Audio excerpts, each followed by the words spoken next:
O amor como compaixão, como caridade, foi inventado por Jesus, filosoficamente falando, não? Então, se a gente pensar filosoficamente de forma clara, com endereço, sim. Sim. Você encontra... Porque ninguém, por exemplo, ensinava a amar o inimigo antes de Jesus. Não. Ninguém falava assim, ó, perdoa quem te feriu, se te derem na cara, você dá a outra cara. Ou seja, esse tipo de amor de não vou querer... face. Não, não vou querer confusão com você. Esse Não. tipo de amor foi ensinado por Jesus. Foi. Tá. Foi. Assim, o que você encontra na história pregressa de Cristo, no judaísmo hebraico, bíblico, antigo, e o período que Cristo vive é um período já histórico. Eu não estou querendo entrar no debate se existiu a história da Bíblia. Não, por favor. Eu não vou entrar nesse debate, porque esse debate é um vespeiro gigantesco. Uhum. Tem gente que põe em dúvida a história, se existiu Abraão, se existiu Jó, Davi, a história de Jó era Jó. verdade. Adão e Eva foram literais. Então, eu não quero entrar nesse debate. As pessoas que ainda tinham dúvidas sobre o Cristo histórico só são mal informadas. Não há nenhuma dúvida sobre o Cristo histórico. No sentido que existiu aquele cara que morreu daquele jeito, que viveu daquele jeito. Essa dúvida não existe mais, né? Mas os personagens do Velho Testamento há um debate sobre isso, bastante acirrado, fora da tradição religiosa, né? Então é um debate entre os judeus também, porque no Velho Testamento a gente está falando de judeus entre também. Os judeus, também não só para cristãos. É um debate que, por exemplo, no ambiente da arqueologia, está próximo dos chamados arqueólogos minimalistas, que acham que a Bíblia não serve para nada para o estudo histórico da Israel antiga, né? Chamados minimalistas. Maximalistas são aqueles que achariam que é importante, a Bíblia é um documento histórico. Os minimalistas é que acham que a Bíblia tem uma importância lá, porque fala de umas coisas, de umas regiões lá, mas não vale nada como referência histórica, né?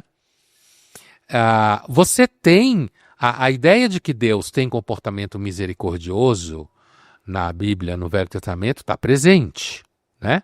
Inclusive na história de Davi. Claro. Certo? Ou quando Deus chama a atenção dos hebreus para não ficarem muito felizes com o que aconteceu com os egípcios, porque eles também eram filhos de Deus, né?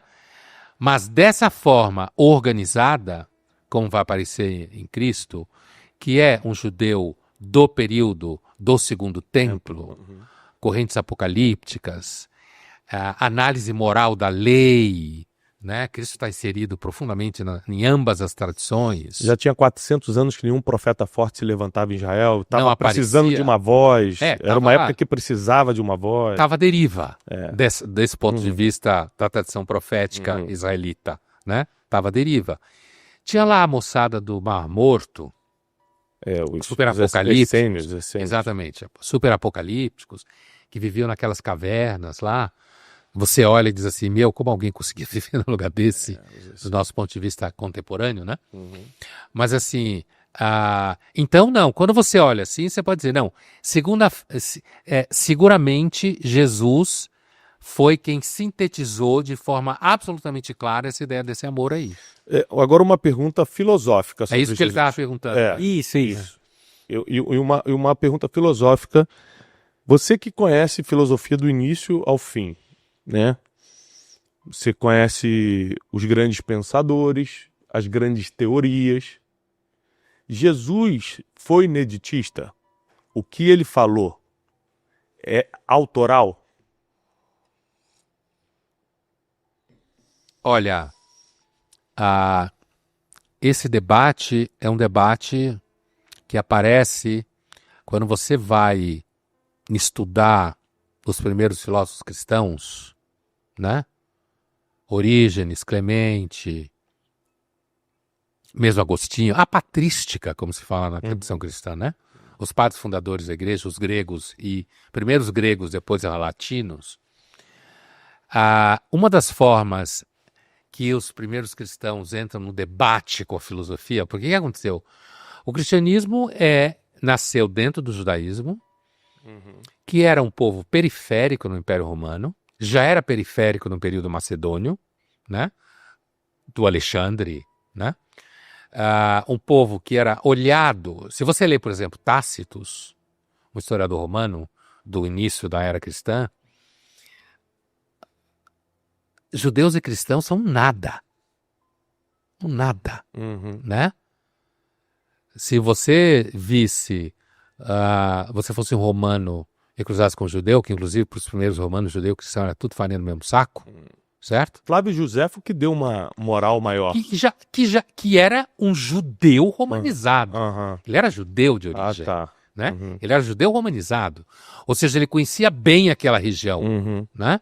E ele é uma das principais fontes do cristianismo e do judaísmo segundo templo fora da Bíblia.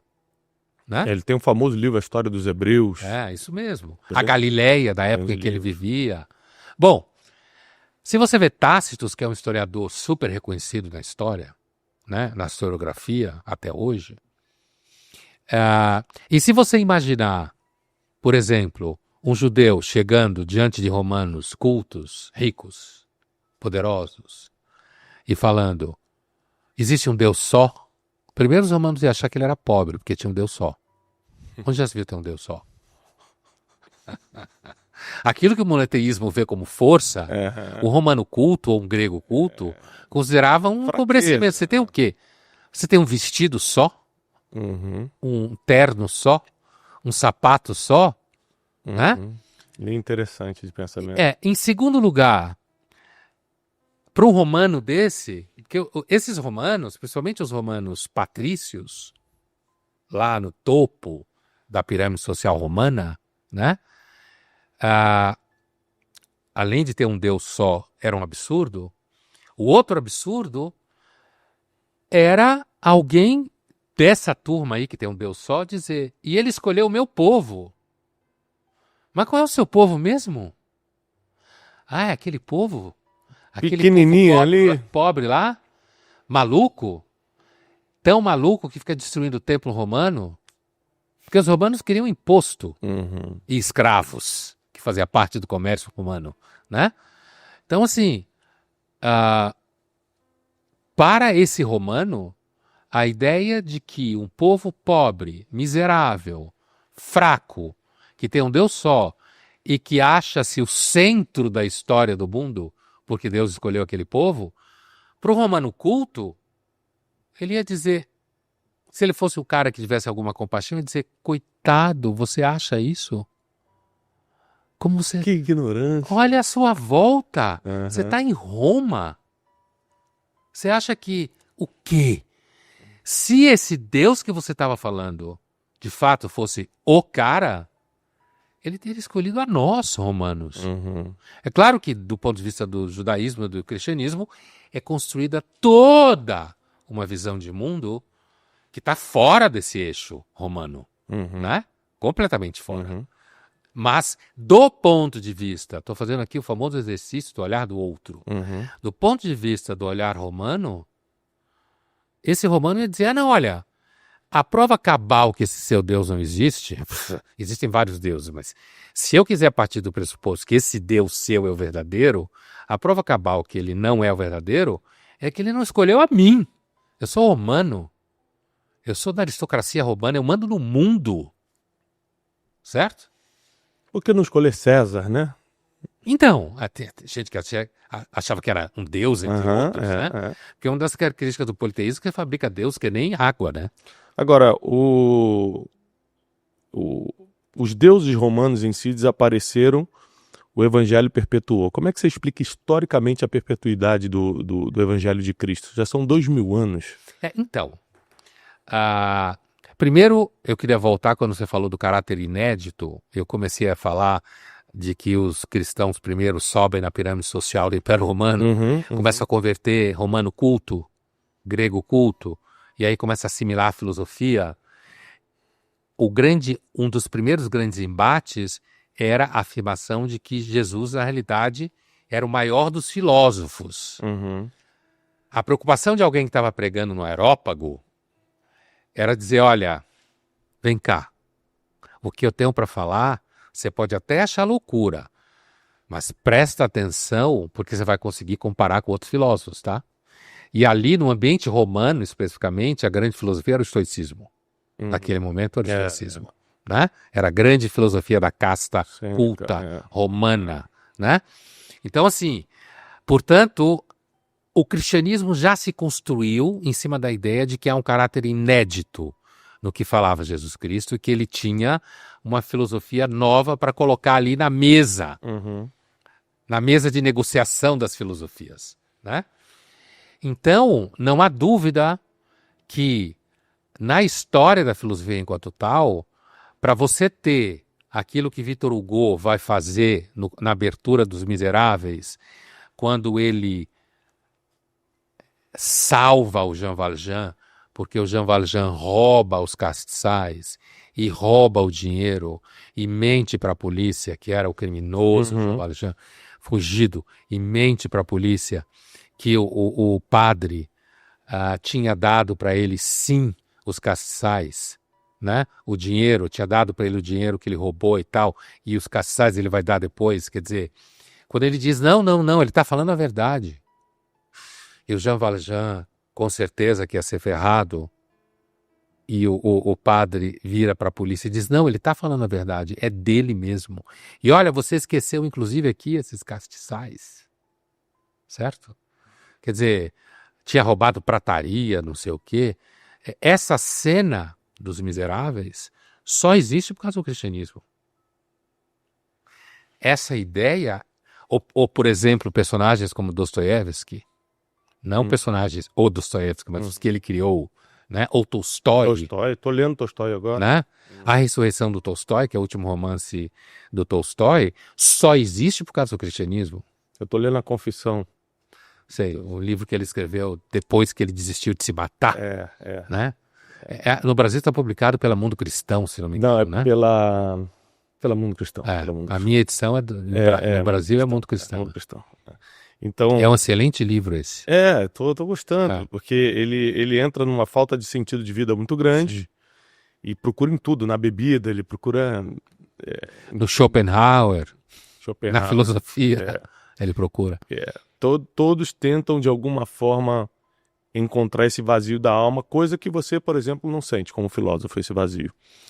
Essa indagação de algo. Por exemplo, como é que você explica, como pesquisador, o corpo humano, o mundo girar do jeito que gira, o sol nascer todo dia de manhã, se pôr, de Gênesis Apocalipse que você conhece, tudo bate, são 3.000 anos de diferença entre um versículo e outro, e tudo se encaixa. Que inteligência foi essa artificial que criou uma história, um enredo que se encontra... Eu não sou criacionista, né? Eu conheço o criacionismo, mas na realidade eu responderia para você, você falava um pouco antes da gente começar, do seu foco em termos emocionais, né? Eu falei de temperamento. Eu explicaria dizendo que eu não tenho essa ansiedade de explicar tudo. Nunca tive. Ainda hoje não tenho. Isso não significa que eu não tenha momentos de vazios o tempo todo, mas isso, por exemplo, uma das escolas filosóficas que eu acho mais interessante é a filosofia da existência. Kierkegaard, que era um luterano, né? Benjamin Fondan, que era um judeu romeno radicado na França, como Cioran, né? Mas Cioran não era judeu, só romeno, como o Benjamin, como o Fondan. Mas assim, então o existencialismo fala muito desse vazio, é isso que eu quero dizer. Eu nunca tive essa ansiedade de explicar tudo.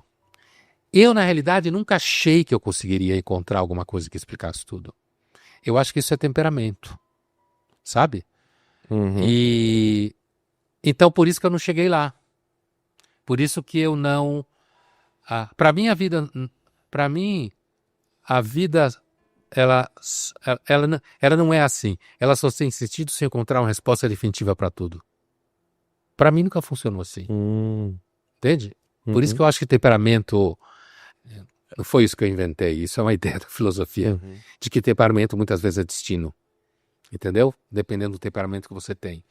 Então eu não tenho essa angústia de querer explicar tudo. Sem dúvida nenhuma, eu sempre fui encantado com o universo.